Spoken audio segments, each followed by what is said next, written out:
Bien-aimé, j'aimerais dire à quelqu'un qui m'entend ici, Jésus-Christ revient bientôt. Il est temps de se dépouiller des œuvres mortes, de déposer sa vie sur l'autel de la présence de Dieu, se laisser consumer par sa présence afin de pouvoir extérioriser les impuretés et de nous rendre purs devant lui. Que la tache sur notre vêtement puisse disparaître au travers d'une vie de sainteté. Que nous puissions disparaître pour que lui croisse. Que notre vie soit un message d'évangélisation afin de pouvoir gagner les nations. Nous soyons des exemples, non pour que les gens puissent nous aimer, mais pour que le Christ puisse nous reconnaître. Que nous puissions repartir dans l'intimité afin de pouvoir régler ce que nous avons brisé à cause du péché, de la corruption. Nous puissions reprendre notre vie de prière, de méditation, de consécration, d'abandon. Que nous puissions jeter nos téléphones et nous enfermer avec le Seigneur afin de pouvoir le chercher. Nous puissions de mettre de côté tout type de distraction qui nous déconnecte de sa présence et qui nous empêche de voir sa gloire. Que nous puissions changer l'état de notre cœur et pardonner ceux qui nous ont fait du mal. Nous mettre en ordre avec ceux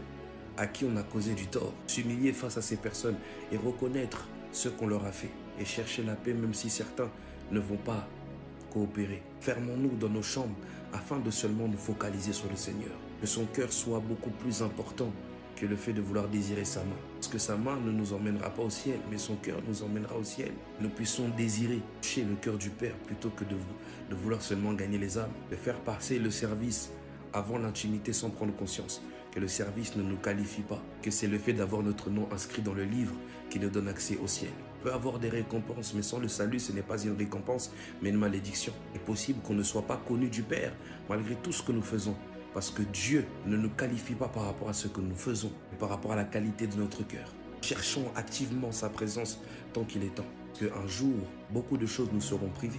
Tant que nous avons encore accès, lieu de culte, à la Bible et toutes ces choses, mettons-nous en ordre avec le Seigneur. Faisons de toutes les nations des disciples. Cherchons l'amour et non la guerre. Unissons-nous pour la cause de l'évangile.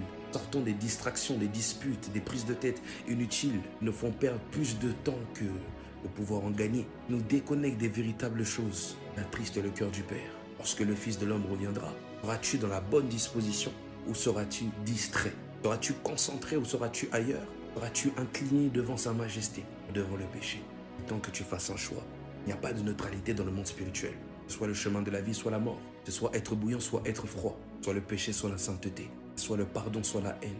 Dieu seul revient la vengeance et la rétribution. Nous cherchons activement à nous aimer les uns et les autres. On dit toujours que la dernière parole qu'une personne donne avant sa mort est la plus importante.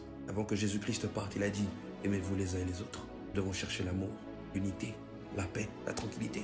Parce que nous ne sommes pas des ennemis, nous sommes des frères. Et on a tous le même Père, malgré les diverses croyances doctrinales, et tous unis par Jésus-Christ. Devant sa gloire, nous nous prosternons.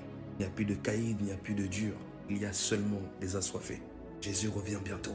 Et un bilan sur ta vie, sur tout ce que tu as accompli jusqu'à maintenant. Tu as encore envie, tu as encore la capacité d'accomplir ces choses. Encore le souffle de vie, tu as encore la capacité de pouvoir surpasser tes limites. Oui, tu peux aller beaucoup plus loin de ce que tu imagines. Ne te limite pas par rapport à ce que toi tu crois et qu'on a pu dire de mauvais sur toi. Il n'est pas cette personne du tout. Non, avance, va de l'avant. Jésus revient bientôt. Maximise le temps afin de pouvoir déposer des traces. On n'est pas venu sur la terre comme des chats errants. On est venu ici afin d'accomplir des choses. Consacre-toi, magasine l'onction pour chasser les démons, guérir les malades. Oui, fais toutes ces choses-là tant qu'il est encore temps. Parce que sinon tu auras des comptes à rendre. Parce que Dieu t'a confié beaucoup de talents.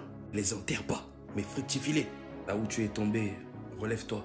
Repratique tes premières œuvres. Monte et ne redescends plus. Avance et ne recule plus. Et écoute, Jésus revient bientôt. Alors prépare-toi. Plus le temps là. Le temps avance très vite. Hein. Et nous, on est là, on est laxistes. On pense qu'on a encore le temps. On pense que... Ah non, plus le temps. Avance. Nous sommes dans les temps de la fin. Et les cœurs vont s'endurcir. Il y aura des trahisons, la méchanceté, la colère, la haine gratuite.